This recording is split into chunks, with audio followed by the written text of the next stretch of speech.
Buenas tardes. Good afternoon, good evening, dear friends. We're about to start our fourth cycle on cosmology and astrophysics, science at the cosmos, science regarding the cosmos. We have the first lecture.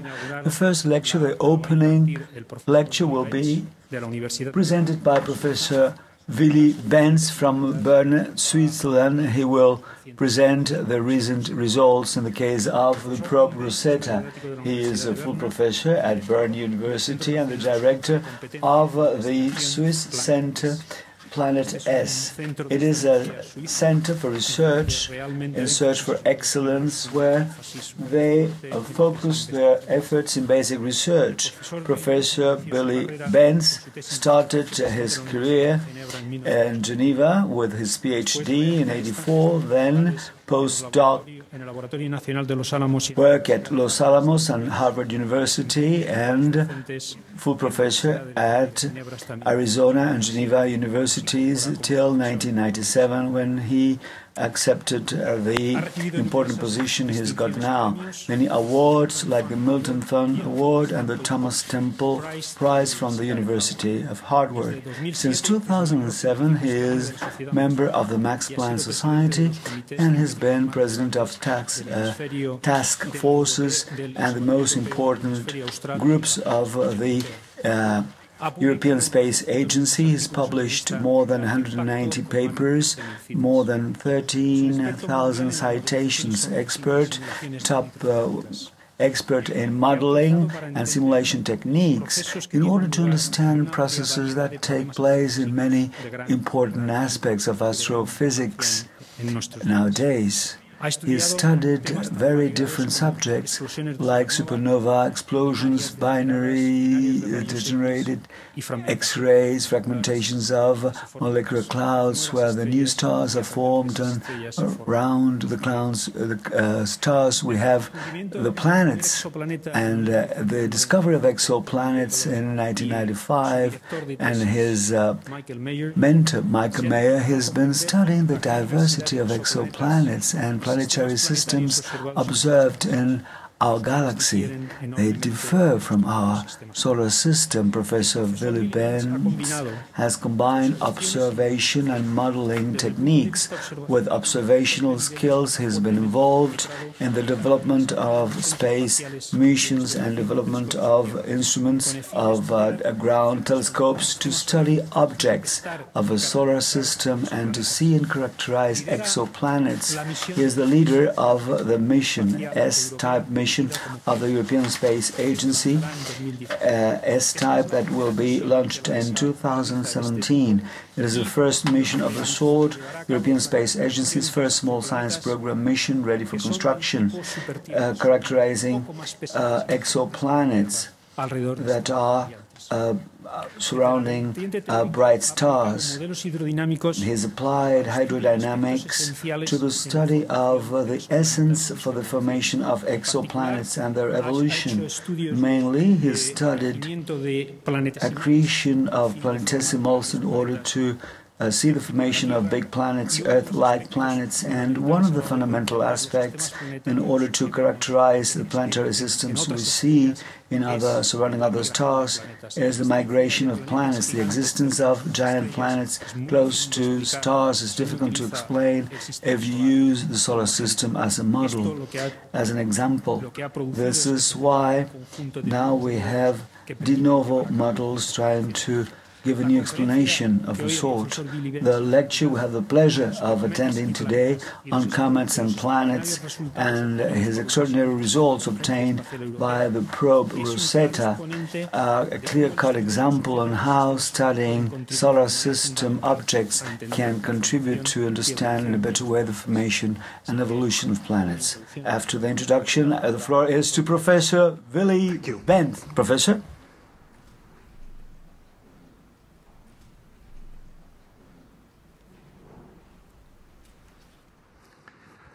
Okay, first of all, thank you for these kind words. I'd like also to thank the Foundation for giving me the opportunity to speak to you about comets and planets.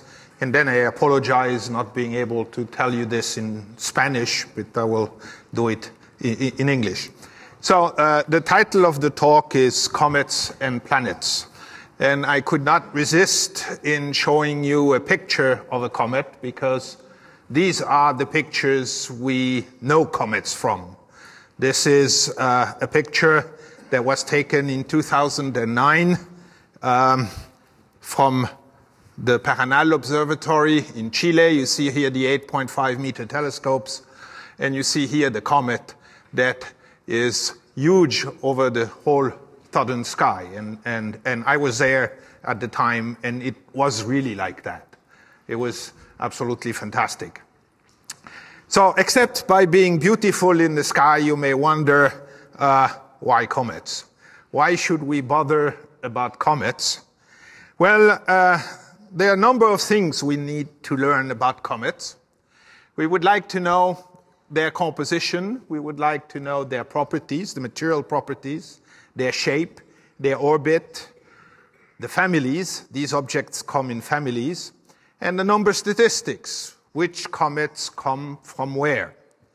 And with this information, we hope that we can then get some clues about the formation of our own planetary system, our solar system.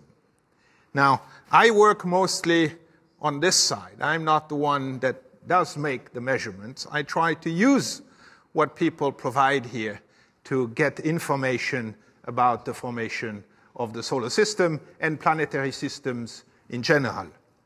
Now, if you want, you can look at this like a detective story. It is something that you have evidence. People do some measurements. You collect some data. And then you do some serious detective work. And you try then, in the end, to reconstruct what has happened a long time ago. And it is as difficult as normal detective work. It's only on TV that it works in 45 minutes and the crime is solved. Here it's much more complicated than that, because it takes 4.5 billion years of history to trace back, and you have only very few clues to trace back this history. And sometimes the clues are confusing, sometimes there are error bars, we measured the wrong thing, a thing didn't work, and so it is complicated. But nevertheless, we try to reconstruct what has happened. Now, you can ask the second question is, why are comets the good object to study to reconstruct this history? And in order to understand that, you have to look a bit at the life of a comet. So I draw a time axis here that will give you the lifetime of the comet. First, there is the birth.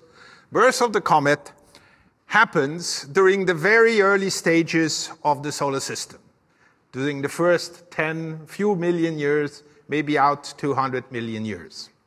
And then, and this is why we are so fortunate, these objects are stored in the freezer. For 4.5 billion years, they are mostly left alone out there, far away from the sun, in the cold. And it's just like at home. If you store something in the deep freeze, you can get it back later on. It's still as it was when you put it in. And so here it's the same process. We go get these relics out of the freezer and look at them and try to infer what has happened. And of course, when we see them, we can't really go get them. They're too far. They come on their own. And when we get them, then we have this, on top of everything else, this magnificent display that we know as comets. Now, because the years and the period of time here are kind of long, let me scale this. If we say the comet has been stored in the freezer for 1 year, then the formation time is just a few days, proportionally. And the time we have available to study them is just a few minutes. So that gives you a bit the time sequence between, the making of the comet, the time it spent in the freezer, and the time we have available to study them. Now, let me start walking you through this comet lifetime, and I start with the end. I start with the display, because this is the thing we know. Here is a comet, and I'm not going to do much of a nomenclature, but I will just tell you that a comet is what we see most of the time, when we can see them with the naked eye, is this huge tail that ranges several hundred thousand, up to 1 million kilometers in size. This is the first picture I showed you that fills the sky. And then you have a coma here, where the tip of the comet is. The sun is to your left. Here is a coma, which is big. It's 50,000 kilometers. But basically, this beautiful thing hides the most important object that you are interested in. All this is gas and dust that escapes from the central object in the comet, and this is the nucleus. This is a solid part that hides in this coma, 50,000 kilometers inside. This is 2 kilometers inside. So it's a tiny little thing. Comets are few kilometers in size only. And they're hiding in this huge thing, and they're creating this huge display because they evaporate. This gas is coming out of these objects, and it's being thrown out in the solar system and illuminated by the sun, and that's what you see. But in the center, in the heart of this comet, sits a nucleus that's not much bigger than a few kilometers. Here I have a family album of all the comet nucleus that have been visited by spacecrafts. That's why we have pictures of the nucleus. So you see, you have the most famous one, Comet Halley, up here, 15 kilometers. And then you have all the other ones, the one you saw before.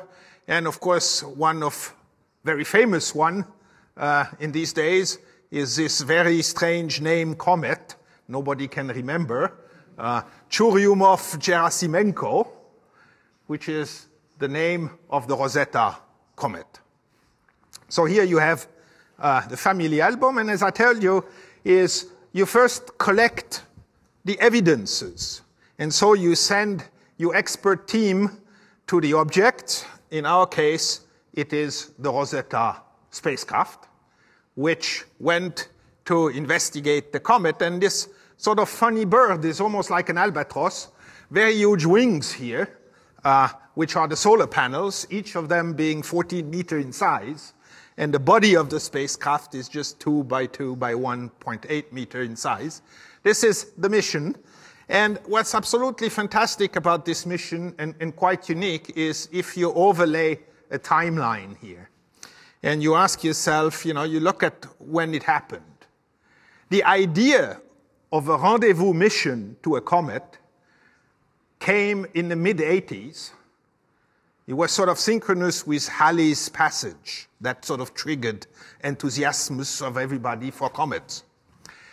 And then it was selected as a mission early 90s by ESA. It was then built, launched in 2004, and then it traveled 10 years to reach the comet last year after 10 years of travel. Billions of kilometers later, it arrived there. So you basically have 30 years. It's a scientific project that lasted 30 years from the concept to the first data that arrive. Most of the people that started the project are retired. It's a new generation that works on the results. And that new generation has received the documents to say, if you push this button, then it happens this, but never touch this button, and so on. So there's a whole translation of information that had to go through 2 generations over these things. Now this, I'm not going to go into the detail. The orbiter itself has 13 instruments. The lander has 10 instruments. And here is the journey, the voyage of this comet. You have here the 4 inner planets, Mercury, Venus, the Earth, and Mars. And I have indicated the period of these planets around the sun. And you have this trajectory is the trajectory of that famous comet here. I'm not going to pronounce it twice, with a period around the sun of 6.5 years. And so the thing was launched in March 2004, and now we can follow the trajectory of the comet, of the satellite. It's the white line here. You see, it goes once around the sun. It meets first with the Earth, got the gravity assist, because the difficulty, you see the comet is far away. You need to throw the satellite out. Second, then you have a Mars assist. And then you go again around a slightly wider orbit. You have a second Earth gravity assist here. And then the first science target came, is the encounter of an asteroid. I have a picture here of this asteroid Steins that the comet, the satellite met. Then a third gravity assist. And this one was a good one. Now it's being flung out here on its way to the comet, which is here.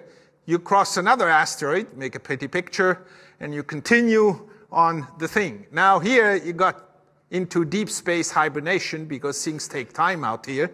And so you see, it was carefully aimed at this little dot here. And then it was woke up out of hibernation. And then thereafter was the rendezvous maneuvers. And then the famous arrival at the comet. Shortly thereafter, the start of scientific data taking. A little bit later, the famous episode of Philae, the launching of the lander. And now it continues, and as the comet nears the sun, the tail develops. And the closest approach will be this August to the comet, to the sun, and then the thing goes away, and the mission will end by the end of this year, the nominal mission. If everything works fine, I'm sure they continue following the comet. But this is sort of the plan. This is, in a nutshell, all what happened and will happen in the future. And I'm sure you all seen the famous pictures of this comet. And here's one. It was a big surprise. We knew that, comets are, we had previous images, so we know comets were not spheres. That we knew. But we didn't know they could look quite that extreme. So you have here two lobes. The main lobe here called also the body, and the head here, and you have the dimensions, and this thing rotates around this axis in about 12 hours. So it's a fairly complicated object. But this is a shape model. This is not a picture. This is the shape model they'd made out of the pictures. And out of that, you can get a volume of this object. You can get the mass out of this object. And especially, you can get a density, a mean density. And this mean density tells you what it is, to first order at least, gives you a first indication what it is made of. Water has a density of 1 gram per cubic centimeter in these units. This has a density less than water. That means this thing floats on water. If you put it on water, it floats. Right? Rocks have a density of 2.33 grams per cubic centimeter.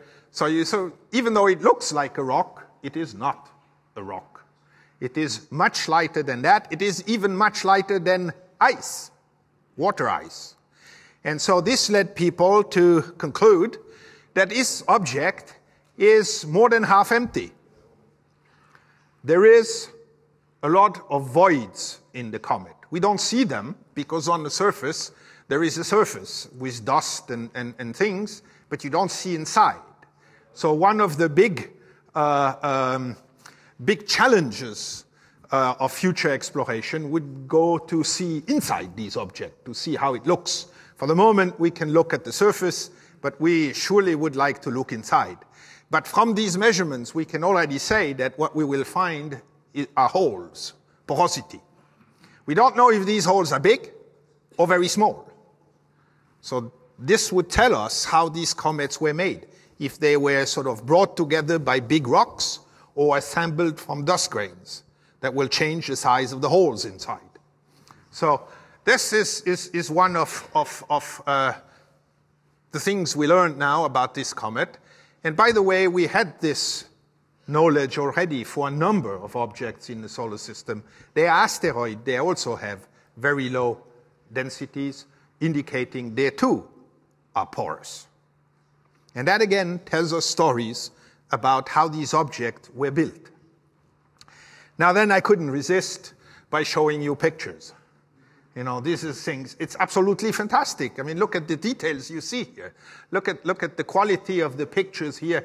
I don't know, I said this morning to someone, I don't know if you remember what you saw when you saw the first picture, right? I mean, everybody went, wow. Really, this was not what we expected. So this is not the very first picture. This was taken not so long ago when they flew at 20 kilometers. And the size of this picture is about 3 kilometers times 2 kilometers here. And you see this. It's just astonishing. Then the famous Philae came and was dropped in November on the comet. And it came down, you know, it is hard to land on a comet. First of all, you saw the shape, right? First surprise, the landing, it's not so easy when you see that shape. You have to find a suitable landing. This thing is rotating. Everything is happening at the same time. So it was really a challenge to land these things. But nevertheless, it was attempted. And it went down and touched down the ground exactly as foreseen. Except the harpoons didn't do their job. Because the thing, you see, this object is so small that you virtually have essentially no gravity. So when you touch down, you bounce back, but nothing takes you back again, or very little. And so the idea was, at touchdown, you would fire harpoons in the ground, and at the same time have a little rocket on top that would make sure you anchor yourself in the comet and don't jump out. And this didn't work as it should have. There are many, many, many things that could have gone wrong here.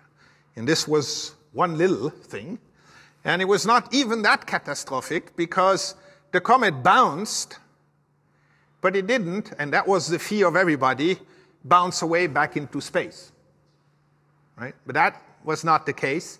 The shock was smooth enough and the energy absorbed enough so that the rebound just took the Philae about 1 kilometer high up and drifted and landed here, and then it bounced again and landed there. And then it pretty much stopped. So you can look at it as a positive thing. There was always, you know, it didn't work, and so on. So you can look, the glass is half empty. Or you can look at it the positive way, with the glass half full. We landed 3 times on the comet. So this is, you know, this is the positive thing about this. We didn't do it just once, but 3 times. Now the problem is, it's here, it's sitting here, and we have not been able to see it so far. It is here you have the landing, the ellipse where people believe it is. It's located here now. But it hasn't been sighted yet.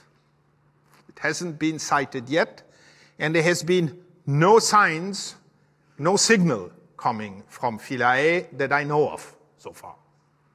The problem is the lander had the battery for 3 days, and the 3 days are over. It had solar panels. The solar panels would have kept it alive, but unfortunately, you see, it's in the shade. So there is no sun on the solar panel, and therefore Philae is just sleeping and waiting to get into the sun. So we're waiting until the sun shines here, and hopefully Philae will come back to life. So in the meantime, here's this sort of a selfie from Philae, where you can see one of his legs here, and that's sort of the environment in which the lander has been stuck. Now, we go back to the composition of the comet. There's a lot of data that are coming from the orbiter, and there's a lot of things that are happening. And I'm not talking about everything. I will basically be talking about the thing that sort of is useful to my purpose, the formation of planets. So here you have the comet, and you can see here there are jets of gases streaming out of this nucleus.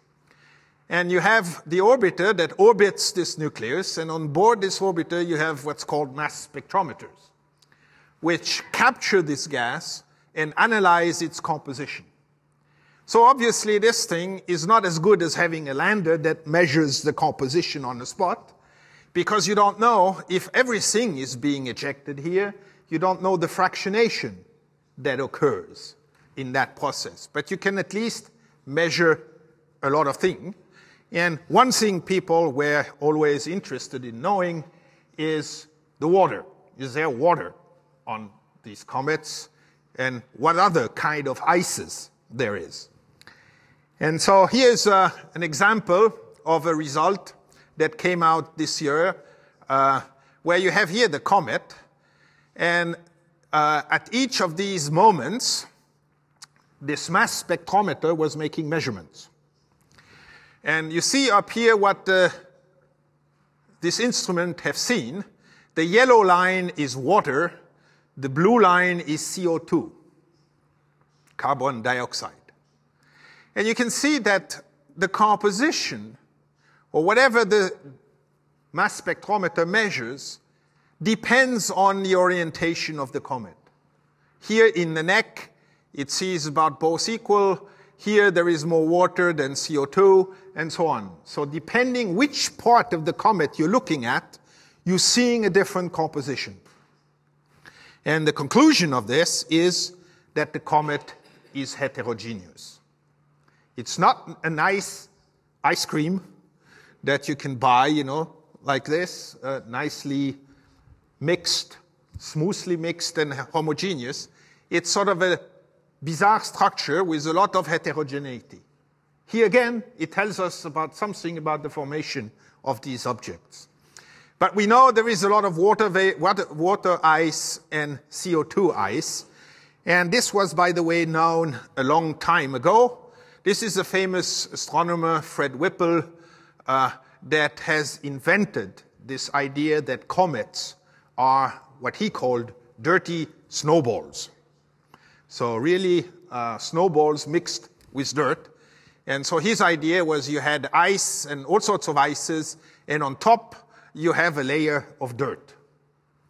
Now, turns out that it may not be as easy as that. Here you have our famous unpronounceable comet here, and it's still the idea that there's a lot of ice in here, but exactly how much compared to dirt there is being debated, and whatever else there is also being debated. So we're sort of back to sort of asking ourselves how much ice versus dirt there is. Note that these proportions change with time, because the comet loses gases. This makes these tails, and it loses dust. So the ratio, the mixture between the two changes with time. So it also depends on the history of these objects. Okay, so now water, as you know, is composed of 2 atoms of hydrogen and 1 atom of oxygen. But from time to time, 0.015%, a hydrogen atom is replaced by a deuterium atom. Deuterium is an isotope of oxygen that has, of hydrogen, where neutrons is together with a proton in the nucleus. And that changes a little bit the water, makes it a bit heavier, and you can measure that. And on Earth, in the ocean water, we measure this ratio of deuterium over hydrogen to be this 0.015%. Okay? And now the idea is to use this ratio of deuterium to hydrogen to trace back the origin of the water. Question is, where does the water we have on Earth come from? Is the water coming from comets? Is the water was there all the time? It was part of the formation of the Earth. Did it came later? Where did it come from? Water is an important thing. Without water, there is no life. And so looking for water is looking for the conditions that are suitable for life. So it is an important constituent. As you know, people have been looking for water on Mars. People are looking for water everywhere. So the question is now, is the water that we have on Earth coming from comets or not? We know that on Earth the D/H ratio has this value, so we go measure the deuterium over hydrogen ratio in many different objects and see which one have the same ratio as on Earth. And this is a famous plot that just got published also this year. You have this 0.015%, the Earth's value. It's this line here. And you see the comets are here on this side of the picture. And we have these set of comets. They all have an enrichment. They have more deuterium than hydrogen than the Earth. Except for one of these Jupiter family comet, this Hartley 2 comet, that seems to have exactly the same value of the Earth. This measurement here was made in 2012. So if you go look at the literature, the newspaper, and the press releases at the time, you will find everywhere that, Jupiter family comet delivered Earth, the water on Earth. Problem solved. And here comes Rosetta, and here is the measurement. Wasn't as simple as that, as usual. This comet is much more enriched than even some other comets here. So, at least, but that we knew, this comet wasn't the source of water on Earth, but the comet in that family are apparently much more heterogeneous than what we would have thought. And therefore, they cannot be the main source for delivering water on Earth. Okay, so this is not. Now, the question where comes the water is still open. You see, there are other objects here, like chondrites, that have things that look like water. Chondrites are meteorites coming from the asteroid belt. So they are now, the trendy thing is to look for water in the asteroid belt. That's the probable, the next suspect, if you prefer, on our list of things to look at. Okay, now I've tried to summarize a bit some of the evidences we have. Now I would like to say a few words about how planets form so that you can see then the connection between these comets and what I've talked about with the formation of the solar system and planets in general. So, planets or planetary system form, it starts with a gravitational collapse of a gas cloud that forms a disk-like structure that evolves, out of which planets are growing, and at the end, you have a planetary system as we know, our own, and by now we know many others outside the solar system. So, if you want, it is in stages, it goes through like this, and we even have pictures, astronomical pictures of various elements along this sequence. You can see some of these disks. You can see debris disks here when the system is clearing. We have astrophysical evidence that this sequence is correct. We do not see our own history because the solar system is past. We cannot go back in time. But we see other systems, and we can figure phases during which we, our own system, would have had to go through as well. So we can see some of these things. The important thing is these disks. And now a disk is schematized here where you have the star in the middle, and then you have this disk. Now is the side view of the disk. And it turns out, because the sun is very hot, that the temperature of this disk decreases as you move outwards. And you have here typical, it's very hot in the center, 2000 degrees. It's getting sort of nice and temperate at 1 AU. Right? It's not by chance. It's just where we are, because we don't like it too hot and we don't like it too cold. So it's just about right. And then when we go further out, it gets very cold. And now, depending on the temperature, different element can condense and become solid. Very close in, you have metals and rocks. As you move out, you have water ice and other ices. And the further out you go, you have more and more of these ices that condense. And I showed you this dirty snowball model and the content of CO2 ices and water ice. So we know that comets must originate from these outer regions of this disk. If they formed, they must have formed out here, because in here there would be no ices in the comet. First conclusion, right? These objects are formed however which they form, but they are formed outside here. So how is this formation working? So again, the time axis here, and the blue part of this arrow tells you that there is gas present. The gas disk is still there, and at the end, you don't have the gas anymore. The disappearance of the gas occurs sort of 5 million years typically after the formation. 5 million years later, the disk of gas clears. So you start with dust. It's a construction game. The idea is to use the dust that is in the interstellar medium, that is everywhere, and to aggregate the dust in bigger and bigger elements.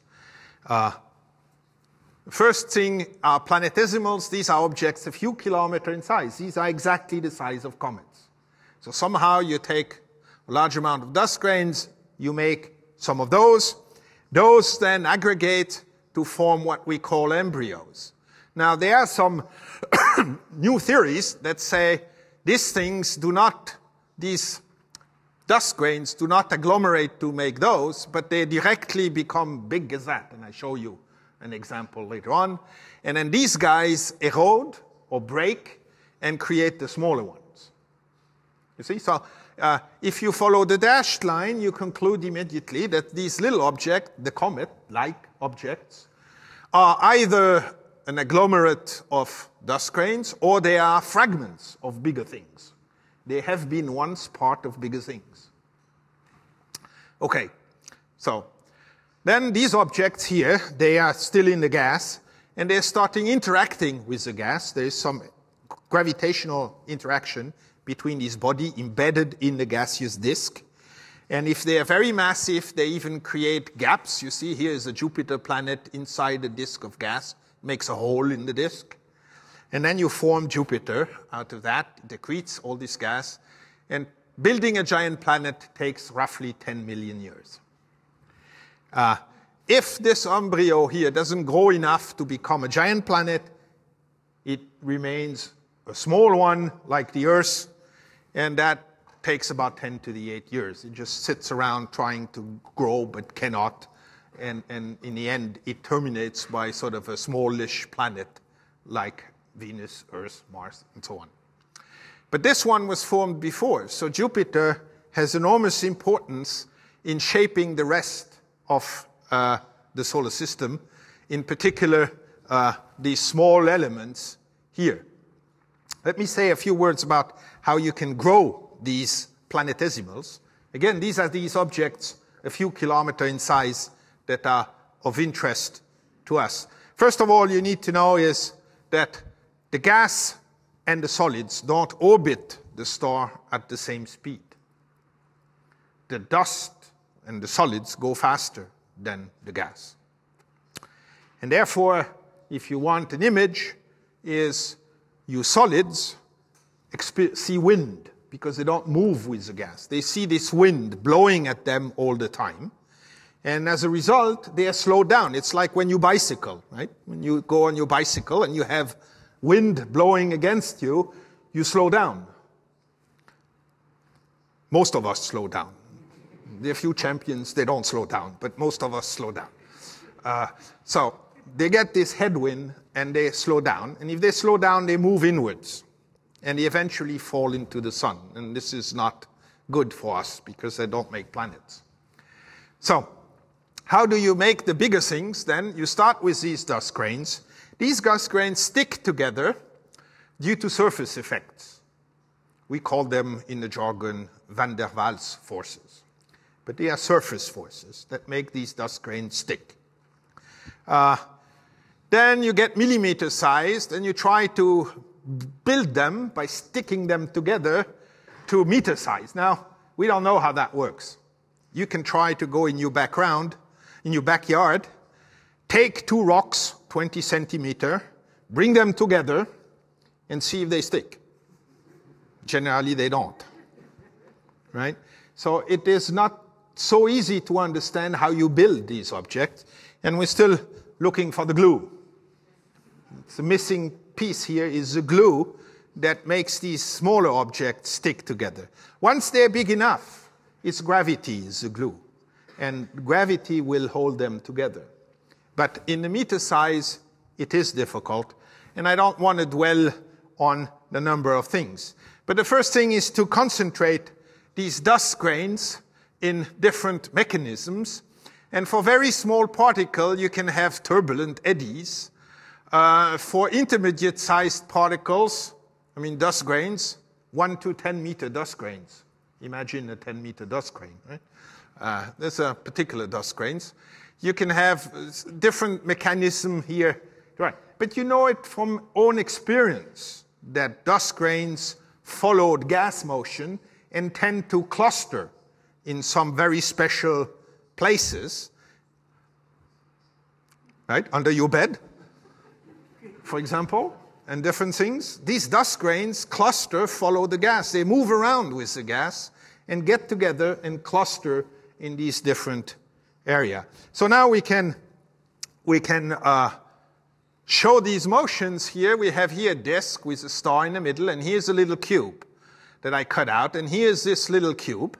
And you're going to see the simulation, what's happening in this cube. There is a mixture of gas and dust.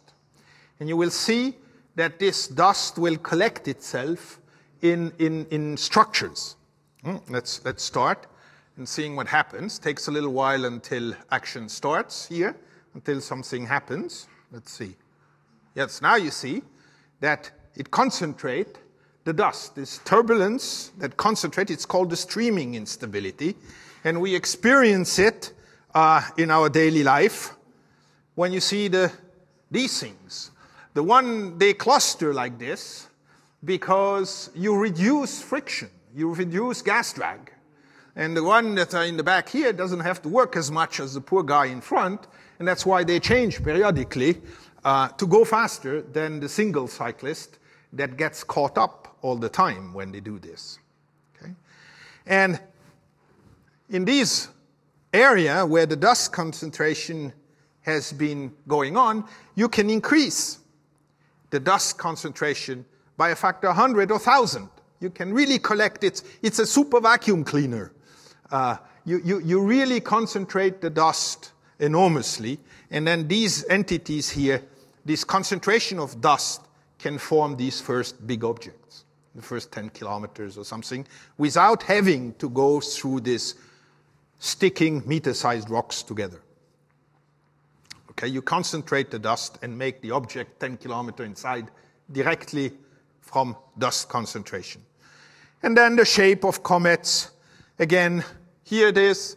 Now, in these very early days, there are no big planets. The velocity of these small objects is gentle. Everything moves gently around the sun. And you can see that if you have such a gentle collision, things come back, and then they stick. And then you stop the movie just right. You blow up. And it looks very similar, right? So you can really build these kinds of two-lobe structures from these kinds of collisions. Of course, you can also, and that's sort of the competing theory, you can build this structure by erosion. And so we still don't know exactly which is which. But this is erosion, and we know that erosion works, right? We see funny structures on Earth that are the result of erosion by water, by wind. This is a thing in the Sahara desert that's eroded by wind. And all these things happened there. So this is an open debate, what creates the shape of this comet. Now, let me say a few words on the storage in deep freeze conditions. I have to do something awful, is to show you this diagram. Just to define two little things. Now, don't look at the detail, because then you leave the room. I just want to tell you that comets, planets, and everything that moves in the solar system basically moves on ellipse. You know, this is sort of what Kepler has invented. Here is an ellipse, and an ellipse is characterized by a number of quantities, but the one of interest for us is the size here, this quantity A, which is called the Semimajor Axis, and the eccentricity is the departure of the orbit to a circle. You see, this is elongated, and this elongation is measured by a quantity called the eccentricity. If it's 0, it's a circle. If it's 1, it's a line. Okay, and then the other thing is the little inclination here, this angle I here, that tells you if the orbit is in the plane or not. That's all you need to know. And then here are the comets, the known comets. Here is this Semimajor Axis, so the size of the orbit, if you want, the radius of the orbit, in astronomical unit. 1 astronomical unit is the distance Earth-Sun. Okay? So this is 10 times the distance Earth-Sun, this is 100, this is 1,000, this is big, right? So and here is the inclination of this orbit, if it's in the plane or not. In the plane is the plane of the planets. And you see, they are here, the Jupiter family comet, as we call them. They are the ones down here. They are characterized by being very close to us for comets. That's why they're called Jupiter family comet, because they're near Jupiter. Then you have the Halley-type comet, and then you have the very long period comet. Long period because, you know, they're so far, their orbit radius is so big that it takes them a long time to go around.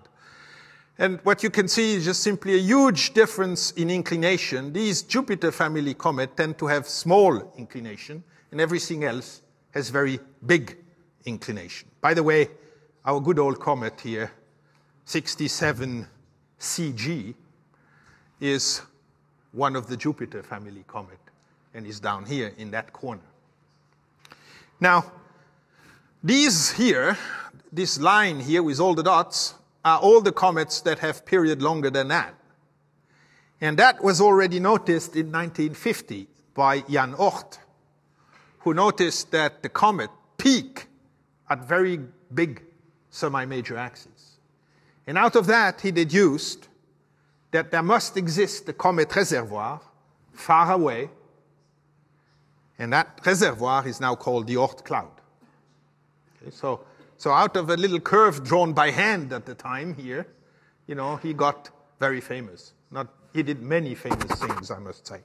But this was one of the things. So that's what his discovery was at the time, 1950. And there must be this comet reservoir a large distance. So the picture of our solar system with these reservoirs is as follows. Here you have the sun, you have a distance axis. Here you have our planets, some of them at least. And then here you have these reservoirs. The first one, which is this relatively thin disk here, is called the Kuiper belt. And out here you have this Oort cloud. And if you make sort of an inventory, you realize that this Kuiper belt was much more massive in the old days. We basically lost 99% of all the objects there were out there, for some reasons. I've come to that. If you want more a three-dimensional view of all this thing, here it is. Here is the inner solar system with the Earth, Mars. Then you have the asteroid belt. Then you have Jupiter, Saturn, Uranus, and Neptune. Here you have this Kuiper belt and the scattered disk. All this region is called TransNeptunian Objects, all these objects. And all that sits in here in the middle of this huge Oort cloud. Okay? And the radius of the Oort cloud goes so far that it goes maybe 10, 20 percent of the distance to the next star. So it goes very far away. Now, how do you do these things? Well, you have to play pool, almost. When a small object encounters a planet, things happen. I will just play pool, cosmic pool here. Here you have the sun, you have the distance, you have the Earth, you have Jupiter, and you have Neptune. Now, these objects go around the sun at a given velocity. The further away they are, the slower they go. The Earth goes around the sun 30 kilometers per second. So we go fast. Jupiter only goes 13 kilometers per second, and Neptune goes 5 kilometers per second around the sun. Now, you can ask yourself, if I want to escape from the sun, how fast do I have to go? You see this Oort cloud, this huge cloud, is sort of almost away from the sun. So you can ask yourself, what do I need to get for velocity to go that far? And nearly get lost. Well, you can plot it here. If you want to leave the solar system from the Earth, you need almost 50 kilometers per second velocity. If you want to leave it from Jupiter, you need 18. If you want to leave it from Neptune, you need 7.7. And luckily, you realize that the orbital velocity is smaller than the escape velocity, right? That we know the planets are still here. So that works. Physics is always reliable. So this is okay. Now, you can ask yourself now, if a small object passes by, you remember in the trajectory of our comet, we did this gravity assist. We pass by planets to get a little kick. Then you ask yourself, well, if I have a little object passing by the Earth, what kind of a kick does it give? So here I made this little calculation for you. If you pass by the Earth, you get an extra kilometer per second. You pass by Jupiter, you get 3 kilometers per second. You get to Neptune, you get 1 kilometers per second. For an average encounter, of course, it depends how close, how far, and all these sorts of things. So, now, what I want you to realize, and the reason why I tell you all this, is that these are the mechanisms that shaped, that sculpted the solar system and made sure these comets that were formed in the icy region, sort of around here, get kicked out so far and put in storage. This is a mechanism to put these objects in the deep freeze storage. Is these encounters. And I can show you here a simulation. This is a dramatic one. But this is the road we are going to. This is a projection of the solar system seen from above.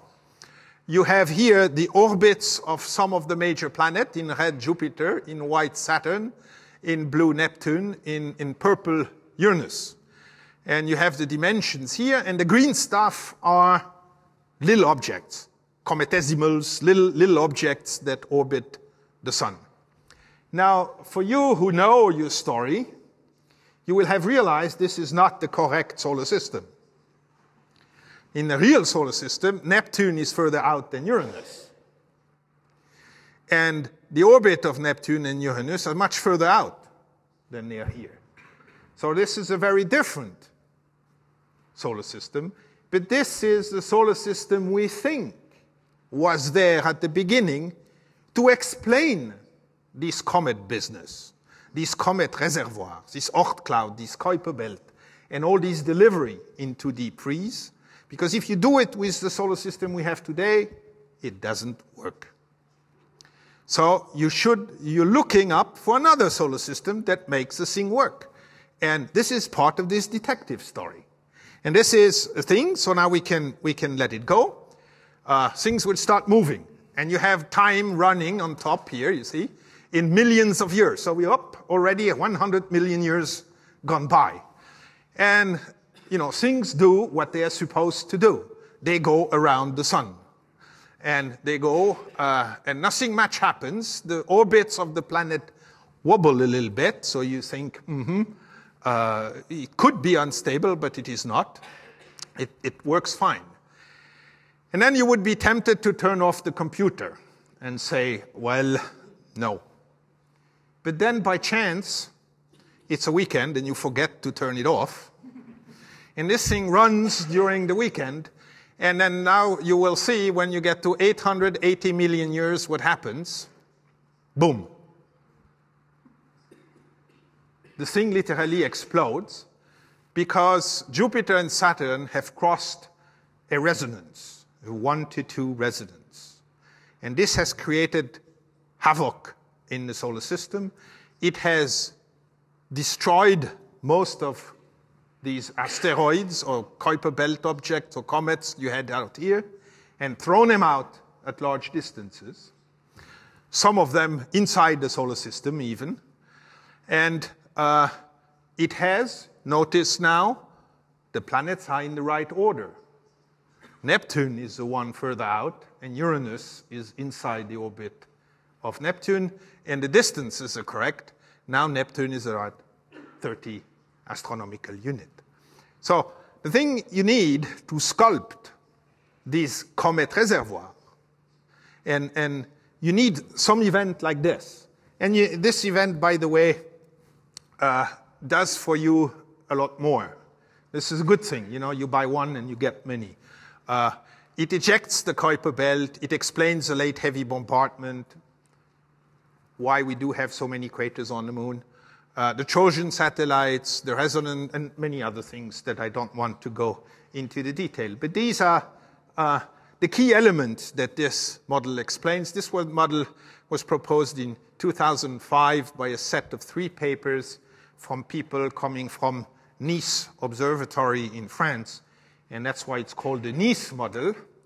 And it's, you know, in English, it's a nice joke because it's a nice model. So that is the purpose of this thing. But the bottom line that I want you to remember is that it was very different in the early days. And you can trace back there because you study these little bodies. Now, it can get really complicated because planets also interact with the disk. And I have here a simulation of what happens. This is a top view. This is a side view of a planet embedded in a disk here. And the planet grows from 30 Earth masses to 300 Earth masses. And what you see here is how the disk and the planet interact. And you see all these funny structures. These are resonances. These are concentration of gas at very peculiar places in the disk. And the bottom line, I mean, why is this important? Why I'm showing you this is because at the end, here we are now a Jupiter mass. You see, you have now created a certain number of signatures in here. First, you have this gap. And the other thing is that you have these very funny shapes here.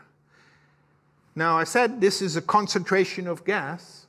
These concentration exert forces on the planet. These forces are not central. That means there is a torque. No students like that. Physics students like torques. Don't worry if you don't understand the details of this. But it just means that you need these things if you want the planet to change its orbit, because the torque changes the angular momentum of the planet, and this creates migration. So planets don't stay where they are. This is one of the big lesson we've learned from the exoplanet, is the planet we see today have not been where they are today in the past. I showed you one example before. There are other examples, and the wild one is sort of the continuation of the model that I showed you before. Imagine here, this is sort of the latest twist to this thing. It's called the Grand Tack model and puts all the pieces together. And again, I mean, you have to realize this came to be because of comets and small bodies and the dynamics of all these small bodies. Here is a system that forms early on. You see, this is something that should look like the solar system eventually, but it doesn't, because we have Jupiter that is inside 4AU, then we have Saturn, we have Uranus, we have Neptune. The blue little things are comets, that is small object containing water, and the yellow little things are asteroids, that is, little object containing only rocks. Right? Now all this sits in this gas disk that I showed you before. All this creates these filaments, these structures, exert these torques, and as a result, Jupiter migrates inwards. As it migrates inwards, it creates, it clears this asteroid belt here. It goes all the way, inside to where Jupiter was once, if you believe this, was once closer to the Earth than Mars is today. But it was before the Earth existed. So, lucky us. But it helped the creation or the formation of the Earth. Now, Saturn here was growing and at some point decided, well, better catch up. So he went back and followed Jupiter on its way in. And by that now you can see that some of these blue icy things have come in the inner parts here. Because the water could not condense in the inner part because of temperature. So it condensed outwards, but so this dynamical effect drove the water inwards. And then we go back a little bit. Jupiter and Saturn decided, that's it, enough of it, let's go back out. Now, it sounds like a magical trick, but it actually shows in the simulation that because of these torques and these structures, if you have these planets, at some point they go back out. The net torque is such that the planet goes out. And so they go out, and at some point you reach a situation that is like this, stable for a little while, until the instability that I showed you before kicks in 880 million years later. This is the initial condition of what I showed you before. This is building the instability. And then you go do what I showed you before, and you end up with what we know and love, our own solar system. Okay? So you may conclude that it is getting really complicated. And it's right. It is complicated. Now you can say, maybe it is getting so complicated that we may have something wrong. And the real solution is something much easier. I read that somebody said one day, this happened in the past when people thought that everything should move on circles. And because the circle is a perfect figure and everything should move, God's creation can only move on the perfect figure. And therefore, everything should move on circles. But then quickly one observed things that were not moving on circles, so people added smaller circles on big circles that was called epicycles.